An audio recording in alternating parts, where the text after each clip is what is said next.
Welcome to all. Next topic है osculating plane, normal plane, rectifying plane. तो इस topic में इन तीनों प्लेन की क्या फाइंड करेंगे, इक्वेशन फाइंड करेंगे। To find equation of these three plane. तो इन तीनों प्लेन की इक्वेशन कैसे फाइंड करेंगे, सबसे पहले हमें प्लेन की इक्वेशन पता होनी चाहिए। और प्लेन की इक्वेशन कैसे फाइंड करोगे आप, ये +2 लेवल का टॉपिक है। +2 में 3 डायमेंशनल ज्योमेट्री में प्लेन की इक्वेशन बताया ये। तो यहाँ मैं फार्मूला बताऊँगा ये आपको। जैसे suppose this is a plane, ये प्लेन है, प्लेन कंसिडर किया, प्लेन में एक पॉइंट कंसिडर किया, ये ओरिजिन है, पॉइंट P को O के साथ ज्वाइन किया, ज्वाइन करने के बाद O2 इस डिस्टेंस को रिप्रेजेंट किया, suppose A, vector A, simple A भी लिख सकते हैं। It is understood that it is in vector form. This vector A B the position vector of point P which is to be considered in this plane. ये जो plane में point consider किया, इस plane में जो point consider किया, इस point का पोजीशन वेक्टर क्या, वेक्टर ए। और ये क्या ड्रॉ किया, this is a unit normal vector to this plane, this n be a unit normal to this plane. तो इस प्लेन की इक्वेशन कैसे फाइंड करोगे, तो इसमें ये टॉपिक है ये equation of plane, equation of plane passing through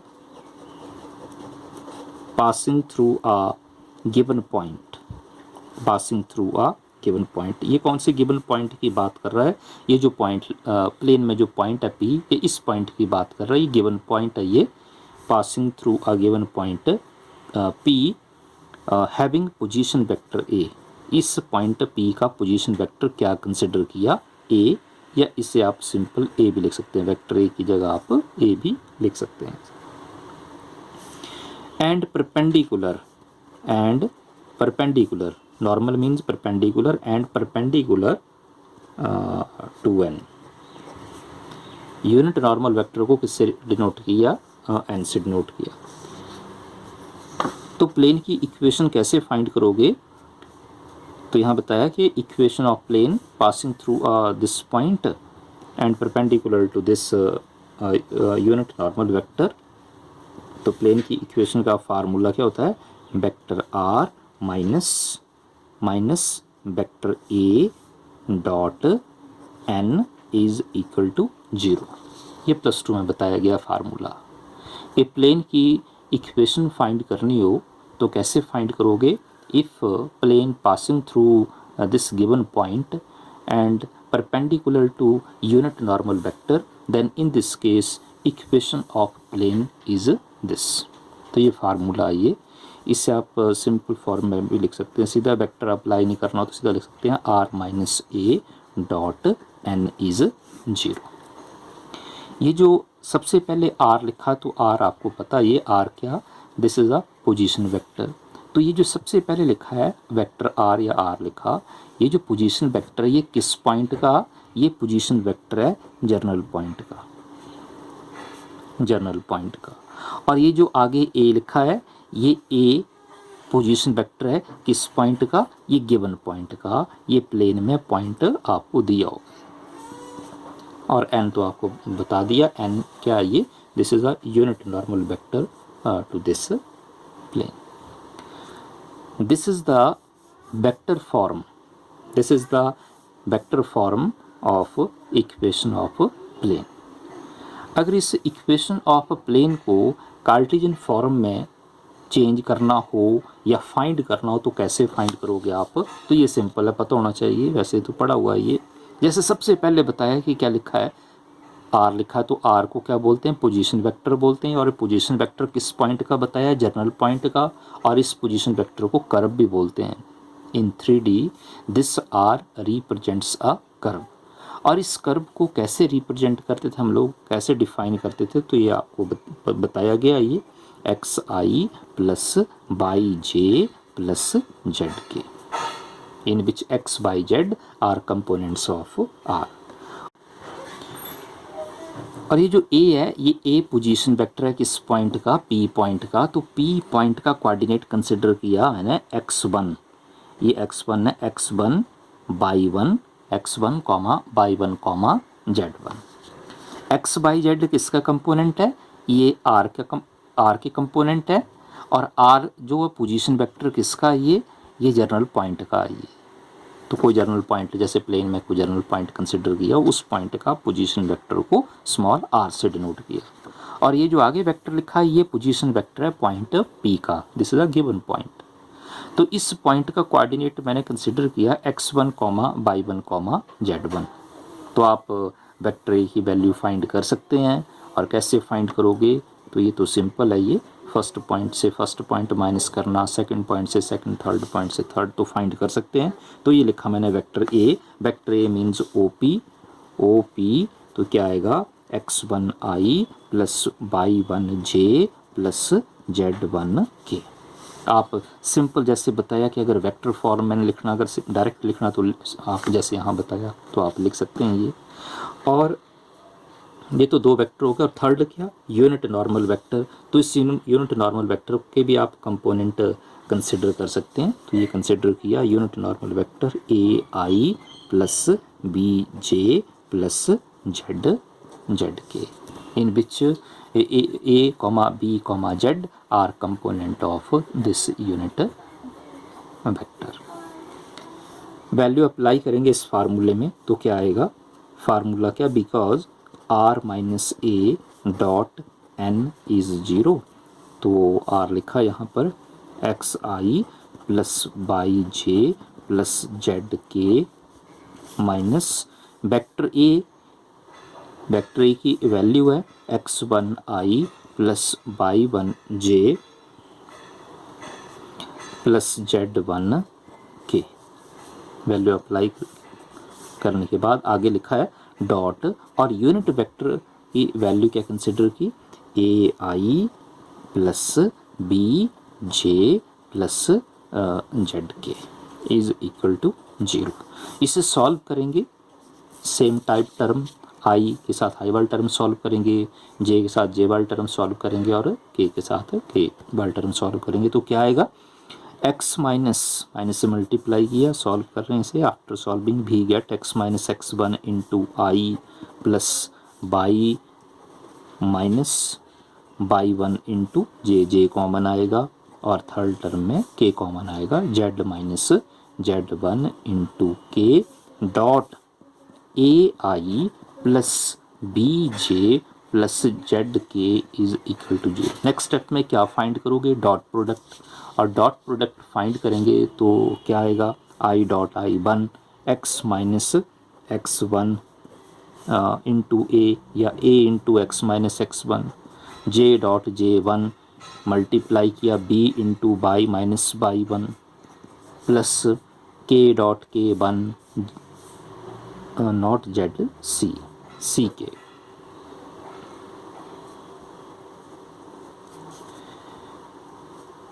C into Z minus Z 1, this is equal to 0।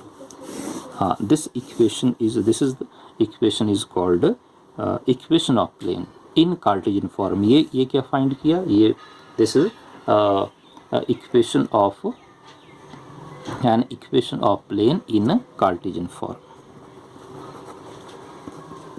Equation of plane in Cartesian form. तो सबसे पहले क्या फाइंड किया, सबसे पहले प्लेन की इक्वेशन फाइंड की, किस फॉर्म में, वेक्टर फॉर्म में। और अगर कार्टेशियन फॉर्म में फाइंड करनी हो तो ये भी आपको बता दिए कि कार्टेशियन फॉर्म में प्लेन की इक्वेशन को इस तरह रिप्रेजेंट करते हैं। इस टॉपिक में फाइंड क्या करना, इन तीनों प्लेन की क्या फाइंड करनी, इक्वेशन फाइंड करनी।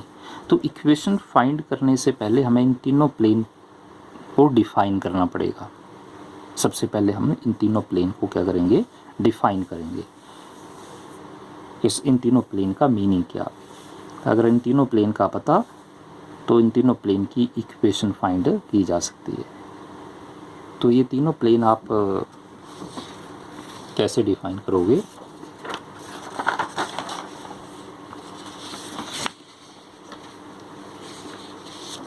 प्रीवियस लेक्चर में एक टॉपिक किया, उसमें बताया आपको, क्या बताया, point, first point small T को क्या बोलते हैं, this small T represents unit vector. और ये जो स्मॉल टी है ये यूनिट वेक्टर है, और ये यूनिट वेक्टर किसके अलोंग कंसिडर करते हैं हम लोग, टेंजेंट के along. This is T B a unit vector along a tangent line, along a tangent line, first, second, n, small n भी बताया आपको, small n क्या होता है, this small n be also a unit vector, this is also a unit vector, this is a unit vector। और ये जो unit vector है ये किसके अलोंग कंसिडर करते थे, तो ये प्रीवियस लेक्चर में बताया आपको, along principal normal, along principal normal. और एक और यूनिट वेक्टर कंसिडर करते थे, उसे रिप्रेजेंट करते थे, डिनोट करते थे किससे, बी से। This B represents a unit vector, B a unit vector, और ये किसके अलोंग होता था, बाई नॉर्मल। इंपॉर्टेंट है point. These three represents unit vector. This first represents unit vector along a tangent line. Second, small n represents a unit vector along a principal normal. और third है b represents unit vector along binormal। तो इन तीनों का पता होना चाहिए, important point है यहाँ, इन तीनों पॉइंट की जरूरत पड़ेगी। और क्या बताया आपको कि these three unit vector forms a right-handed orthogonal system because these three vector are mutually perpendicular to each other। ये आपको प्रीवियस टॉपिक में ये बताया पॉइंट आपको कि और कैसे कंसिडर किया था, ये भी बताया था आपको। ये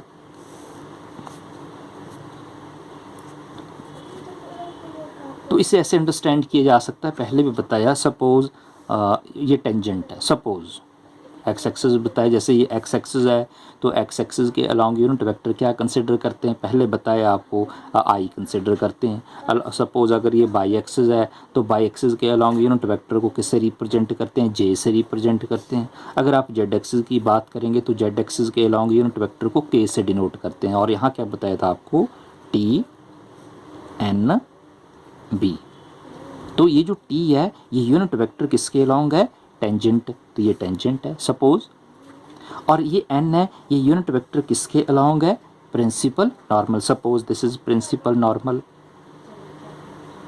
और थर्ड ये B, this B a unit vector, और ये यूनिट वेक्टर किसके अलोंग है, तो इससे आप सपोज ये बाई नॉर्मल है, ये बाई नॉर्मल के अलोंग है, तो ये बाई नॉर्मल, तो इसे ऐसे अंडरस्टैंड किया जा सकता है। And these three unit vector are mutually perpendicular. These three unit vector T, N, B form a triad of mutually perpendicular such that these three vector forms a right-handed orthogonal system. Because these three unit vector are mutually perpendicular, अगर जैसे बताया आपको, ये अगर ये तीनों mutually perpendicular हैं तो आपको दो तीन पॉइंट और भी बताए थे, इसमें पॉइंट बताए थे, वो क्या पॉइंट था, तो सिंपल पॉइंट था कि अगर आप क्रॉस प्रोडक्ट फाइंड करोगे, सपोज टी क्रॉस एन, तो ये किसके बराबर होगा, टी क्रॉस एन बी के बराबर, टी क्रॉस एन किसके बराबर, बी, एन क्रॉस बी किसके बराबर, एन क्रॉस बी टी के बराबर, और बी क्रॉस टी किसके बराबर होगा, ये एन के बराबर। और अगर रिवर्स करेंगे आप तो ये आपको पता साइन चेंज होगा because cross product is not cross product जब आप फाइंड करते हैं, नॉट कम्यूटेटिव, जब आप क्रॉस प्रोडक्ट फाइंड करते हैं ए क्रॉस बी जो किसके बराबर होता है minus of B cross A के बराबर। ये तो +2 में पढ़ा ये क्रॉस प्रोडक्ट में। एक तो पॉइंट ये बताया था, एक और पॉइंट क्या बताया कि अगर आप डॉट प्रोडक्ट फाइंड करोगे because these 3 vector are mutually perpendicular, ये तीनों वेक्टर म्यूचुअली परपेंडिकुलर हैं, तो जब आप डॉट प्रोडक्ट फाइंड करोगे, अब देखो डॉट प्रोडक्ट भी पता आपको, ये भी +2 में पढ़ा। सपोज 2 वेक्टर आपके पास ए बी, इन 2 वेक्टर के आप डॉट प्रोडक्ट फाइंड करोगे तो इसके बराबर होगा mod of first vector into mod of second vector into cos theta. तो जब आप वेक्टर की डॉट प्रोडक्ट फाइंड करोगे तो फार्मूला ये है, in this case vectors are mutually, these 3 vector are mutually perpendicular. तो म्यूचुअली परपेंडिकुलर का मीनिंग हुआ कि एंगल क्या होगा 90 डिग्री, और जब आप एंगल 90 डिग्री अप्लाई करोगे तो ऑटोमेटिकली डॉट प्रोडक्ट की वैल्यू क्या आएगी, वो 0 आएगी। तो फाइंड करते हैं सबसे पहले टी डॉट एन, तो टी डॉट एन किसके बराबर होगा 0 because these 3 vector are mutually perpendicular. तो जब आप एंगल 90 डिग्री अप्लाई करोगे तो डॉट प्रोडक्ट की वैल्यू क्या आएगी 0। तो टी डॉट एन किसके बराबर 0, एन डॉट बी भी किसके बराबर 0, और बी डॉट टी भी किसके बराबर 0। तो ये लिखा आगे मैंने N dot B is 0, B dot T is 0। एक और पॉइंट जो आपको प्रीवियस लेक्चर में बताया, क्या पॉइंट बताया, डेफिनेशन की है, इससे पहले बताई है कौन सी डेफिनेशन है, नॉर्मल प्लेन बताया था, नॉर्मल प्लेन के बाद प्रिंसिपल नॉर्मल डिफ़ाइन किया था, प्रिंसिपल नॉर्मल के बाद बाइनॉर्मल डिफ़ाइन किया था। तो जब आपने प्रिंसिपल नॉर्मल और बाइनॉर्मल डिफ़ाइन किया था तो उसमें 2 पॉइंट बताए थे। जब प्रिंसिपल नॉर्मल डिफ़ाइन किया था तो यूनिट वेक्टर की वैल्यू, तो एन की वैल्यू क्या फाइंड की थी, mu into R dot cross R double dot cross R dot, और ये कैसे फाइंड किया, तो ये पॉइंट भी आपको बताया क्योंकि ये पैरेलल का केस है ये। और सेकंड वैल्यू प्रिंसिपल नॉर्मल की के केस में वैल्यू फाइंड की थी यूनिट वेक्टर की, तो बी किसके बराबर, इस केस तो बी की वैल्यू क्या आई थी, lambda into R dot cross R double dot. तो ये प्रीवियस लेक्चर में आपको बताया है ये वैल्यू कैसे फाइंड की है। तो सिंपल पॉइंट है, पैरेलल का केस है ये कि जब 2 वेक्टर पैरेलल होंगे तो उन 2 वेक्टर को कैसे एक्सप्रेस किया जा सकता है, तो वो आप फाइंड कर सकते हैं। प्रिंसिपल नॉर्मल के केस में प्रिंसिपल सपोज ये यहाँ बताया था आपको कि ये जो आर डॉट और आर डबल डॉट है, suppose these 2 vector lies in osculating plane, कि अगर ये वेक्टर ऑस्कुलेटिंग प्लेन में लाई करेंगे और इन 2 वेक्टर लाई कर रहे हैं, और इन 2 वेक्टर की जब आप क्रॉस प्रोडक्ट फाइंड करोगे तो जो वेक्टर आएगा वो इसके क्या होगा, परपेंडिकुलर होगा, परपेंडिकुलर होगा। और अगर इसकी बात करें, ये जो लिखा है ये बाइनॉर्मल है, तो बाइनॉर्मल जो है, बाइनॉर्मल कैसा नॉर्मल होता है, जो ऑस्कुलेटिंग प्लेन में परपेंडिकुलर होता है। Binormal is a normal which is perpendicular to tangent as well as principal normal. तो ये आपको बताया ये कि ऐसा नॉर्मल जो टेंजेंट और प्रिंसिपल नॉर्मल के परपेंडिकुलर हो, तो इसका meaning that normal is also perpendicular to osculating plane. और यहाँ से जो वेक्टर आ रहा है वो इसके क्या, इस क्रॉस प्रोडक्ट के क्या परपेंडिकुलर, मतलब वो भी ऑस्कुलेटिंग प्लेन में परपेंडिकुलर है। तो जब एक ही प्लेन में 2 वेक्टर परपेंडिकुलर होंगे तो वो दोनों क्या होंगे, पैरेलल। मीन्स प्रिंसिपल नॉर्मल जो है, प्रिंसिपल नॉर्मल जो है, यहाँ पॉइंट क्या बताया कि बाइनॉर्मल जो है वो टेंजेंट के भी परपेंडिकुलर और प्रिंसिपल नॉर्मल के भी परपेंडिकुलर। तो इसका मीनिंग वो किसके परपेंडिकुलर, ऑस्कुलेटिंग प्लेन के परपेंडिकुलर है। और एक वेक्टर यहाँ से आ रहा है और यहाँ से जो वेक्टर आ रहा है वो भी ऑस्कुलेटिंग प्लेन में परपेंडिकुलर है। तो जब दो वेक्टर परपेंडिकुलर, कौन से दो वेक्टर हुए, एक बाई नॉर्मल और दूसरा यहाँ से वेक्टर आ रहा है। जब दो वेक्टर परपेंडिकुलर मतलब ये दोनों वेक्टर क्या होंगे, पैरेलल। तो जब दो वेक्टर पैरेलल होंगे तो उन दो वेक्टर को आप कैसे एक्सप्रेस करोगे, तो ये पॉइंट आपको प्रीवियस लेक्चर में बताया, ये बाई नॉर्मल के केस में बताया और प्रिंसिपल नॉर्मल में भी बताया। तो ये दो पॉइंट है, इंपॉर्टेंट है ये, तो ये पॉइंट भी आपको पता होना चाहिए। यहाँ पॉइंट ये बताया कि यहाँ फाइंड क्या करना, आपने इक्वेशन फाइंड करनी, ऑस्कुलेटिंग प्लेन, नॉर्मल प्लेन और रेक्टिफाइंग प्लेन। तो सबसे पहले इन तीनों प्लेन को डिफाइन करेंगे। जब आप प्लेन की बात कर रहे हैं, सपोज एक और इसमें एग्जांपल दूंगा मैं। सपोज ये एक्स एक्सिस 3D है, ये एक्स एक्सिस है, ये बाई एक्सिस है और ये क्या, जेड एक्सिस है। सपोज अगर आप एक्स वाई प्लेन कंसिडर कर रहे हैं, तो एक्स वाई प्लेन कंसिडर करने का मतलब कि ये जो थर्ड एक्सिस है ये एक्स वाई प्लेन पर परपेंडिकुलर है, बोलने का मतलब नॉर्मल है ये। अगर आप बाई जेड प्लेन कंसिडर करोगे तो ये जो थर्ड एक्सिस है ये इस प्लेन पर परपेंडिकुलर है या नॉर्मल है। अगर आप जेड एक्स प्लेन कंसिडर करोगे, इंपॉर्टेंट है, तो बाई जो वो इस प्लेन पर क्या परपेंडिकुलर है या नॉर्मल है। ये जो सबसे पहले मैं X Y means T N की बात करूंगा, तो ये जो टी ये यूनिट वेक्टर है अलोंग टेंजेंट लाइन, और ये जो एन है ये यूनिट वेक्टर है along principal normal.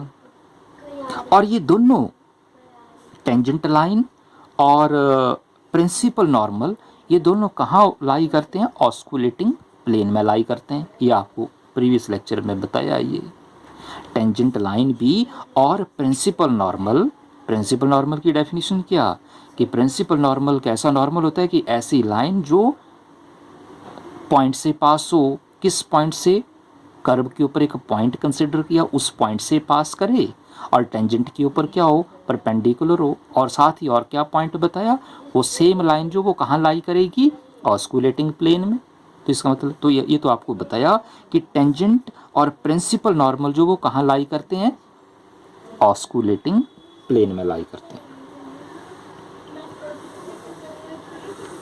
Osculating plane में। तो टेंजेंट और प्रिंसिपल नॉर्मल कहाँ लाई करते हैं, ऑस्कुलेटिंग प्लेन में। तो ये डेफिनेशन हो गई, this is called osculating plane, कि ऐसा प्लेन जो किसके थ्रू हो या किससे पास करे, जो टेंजेंट से भी पास करे और नॉर्मल से भी पास करे। The plane through tangent and principal normal is called osculating plane. तो ऐसे प्लेन को क्या बोलते हैं, ऑस्कुलेटिंग प्लेन बोलते हैं, ऑस्कुलेटिंग। सेकंड पॉइंट, जब आप अच्छा इसी पर इसे क्या बताया आपको, इस प्लेन को क्या बोलते हैं, ऑस्कुलेटिंग प्लेन।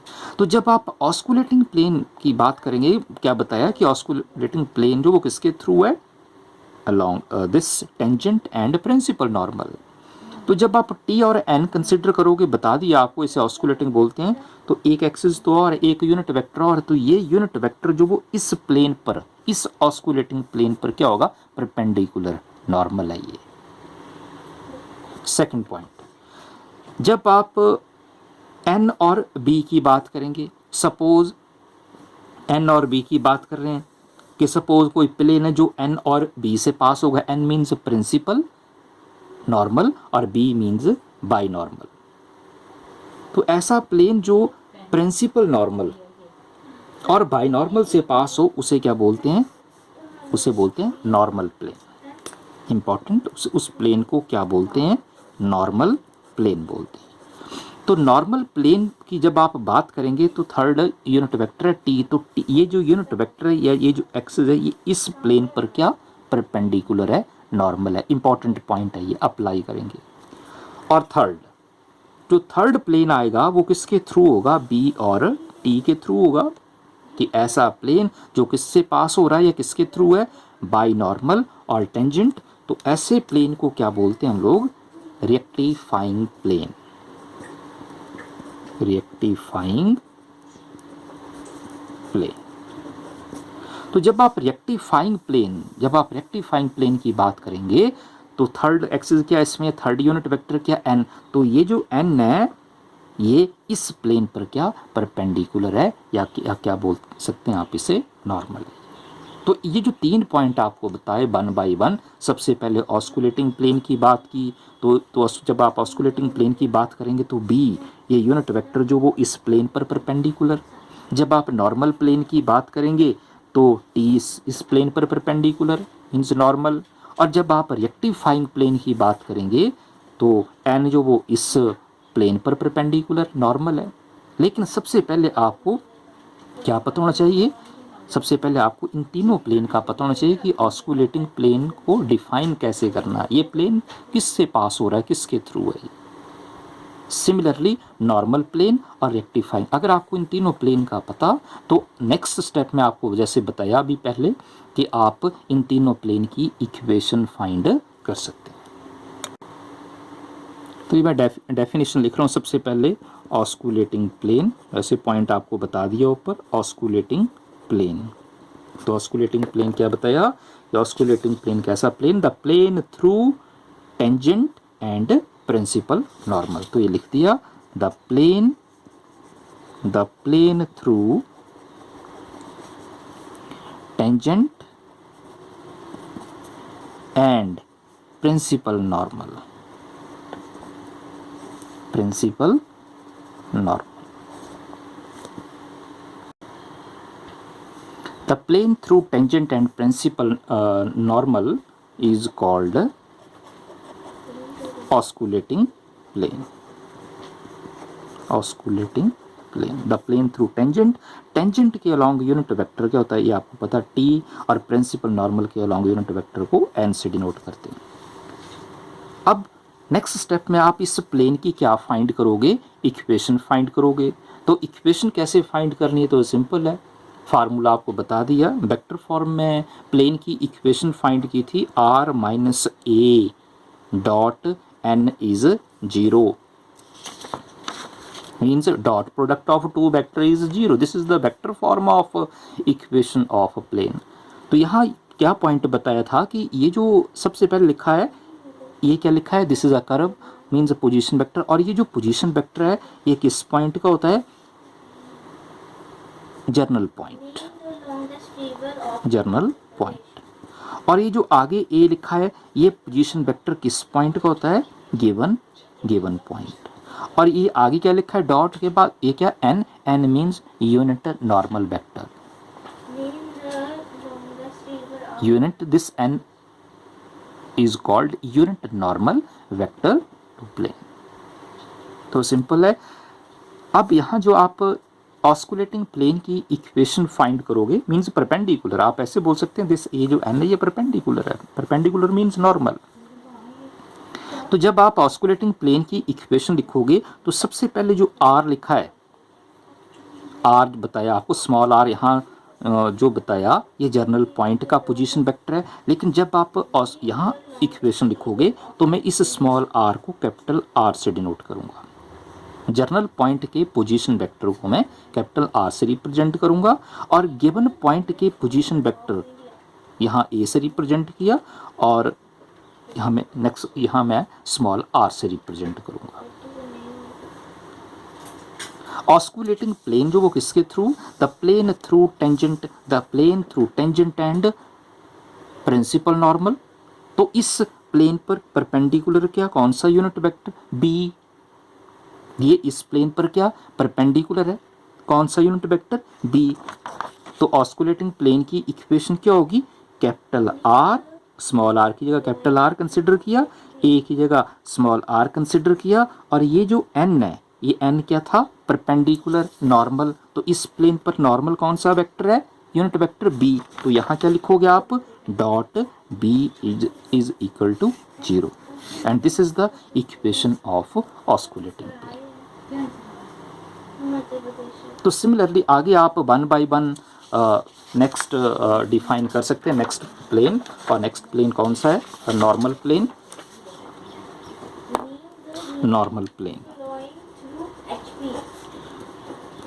तो नॉर्मल प्लेन क्या बताया आपको, the plane through principal, the plane through principal normal, principal normal के अलॉन्ग यूनिट वेक्टर को स्मॉल एन से डिनोट करते हैं, principal normal and binormal, और बाई नॉर्मल के अलॉन्ग यूनिट वेक्टर को बी से रिप्रेजेंट करते हैं, इज कॉल्ड नॉर्मल प्लेन। कि ऐसा प्लेन जो किससे पास हो या किसके थ्रू हो, प्रिंसिपल नॉर्मल और बाई नॉर्मल। तो इस केस में नॉर्मल प्लेन की इक्वेशन क्या होगी, क्योंकि इस प्लेन पर परपेंडिकुलर कौन सा होगा, टी परपेंडिकुलर होगा, ये बताया आप। नॉर्मल प्लेन जब आप कंसिडर करोगे, ये नॉर्मल प्लेन है, तो इस प्लेन पर परपेंडिकुलर क्या होगा, टी। तो नॉर्मल प्लेन की इक्वेशन कैसे डिफाइन करोगे, therefore equation of normal plane, तो क्या क्या लिखेंगे, capital R minus small R dot T is equal to 0। तो भी परपेंडिकुलर होगा, नॉर्मल होगा, dot product of two vector is 0। और थर्ड प्लेन क्या बताया आपको, rectifying plane.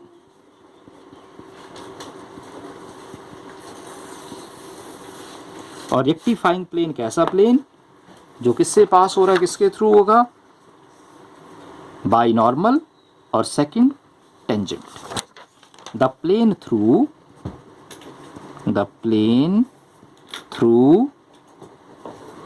By normal and tangent is called rectifying plane. Simple definition है, लेकिन सबसे पहले आपको प्लेन पता होना चाहिए, डिफाइनिंग पता होना चाहिए, तो आगे आप इक्वेशन फाइंड कर सकते हैं। तो आगे सिंपल है। नेक्स्ट क्या फाइंड करोगे, रेक्टिफाइंग प्लेन की इक्वेशन फाइंड करेंगे, therefore equation of rectifying plane.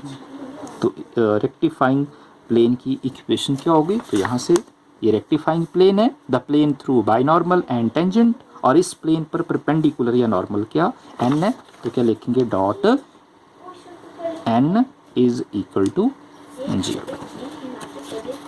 This is the equation of rectifying plane. तो ये सिंपल टॉपिक है। क्या पॉइंट बताया यहाँ पर आपको, क्या डिफाइन किया, सबसे पहले ऑस्कुलेटिंग प्लेन क्या होता है, सेकंड क्या बताया, नॉर्मल प्लेन के बारे में बताया, थर्ड क्या डिफाइन किया, रेक्टिफाइंग प्लेन। तीनों प्लेन डिफाइन करने के बाद फिर इन तीनों प्लेन की क्या फाइंड की, इक्वेशन फाइंड की। तो ये सारे पॉइंट 1 बाय 1 पता होने चाहिए आपको। एक और इसमें जैसे बताया था कि आप देखो, आप बी एन की आप वैल्यू फाइंड कर सकते हैं। जैसे टी लिखा तो टी भी आपको पता है, जैसे सबसे पहले ऑस्कुलेटिंग प्लेन की इक्वेशन लिखिए आपने, R minus R dot B. अब देखो बी की वैल्यू आपको पता, ये फाइंड की आपने पीछे, अगर लिखनी हो तो इस वैल्यू को आप लिख सकते हैं, R minus R dot B, और बी की वैल्यू क्या, यूनिट वेक्टर बी की वैल्यू है lambda into R dot cross R double dot is 0। Lambda तो कांस्टेंट है, this implies R minus R dot cross R double dot is 0। तो ऐसे भी डिफाइन कर सकते हैं। सेकंड प्लेन डिफाइन किया, नॉर्मल प्लेन। तो नॉर्मल प्लेन में यूनिट वेक्टर है टी, तो टी की आपको वैल्यू पता, आर डैश आर डॉट भी लिख सकते हैं, लिखना हो तो ये भी आप अप्लाई कर सकते हैं। This implies R dash means derivative with respect to S, R minus R T R dash is equal to 0। तो ऐसे भी डिफाइन। और थर्ड प्लेन क्या बताया, रेक्टिफाइंग प्लेन। और रेक्टिफाइंग प्लेन की इक्वेशन है R minus R dot N is 0, और एन क्या, N unit vector along principal normal, और इस यूनिट वेक्टर की वैल्यू क्या, ये फाइंड की है। तो ये आप वैल्यू यहाँ भी अप्लाई कर सकते हैं, अगर लिखना हो तो क्या लिखेंगे, आर माइनस आर डॉट, और एन क्या, mu into R dot cross R double dot cross R dot is equal, mu क्या, this is a scalar quantity, और इसे सॉल्व करेंगे तो क्या रिजल्ट आएगा, R minus R dot cross R double dot cross product R dot is 0। तो step by step जैसे previous lecture में आपको बताया, तो स्टेप बाय स्टेप आप स्टडी करेंगे तो टॉपिक सिंपल है, इजी। Thank you.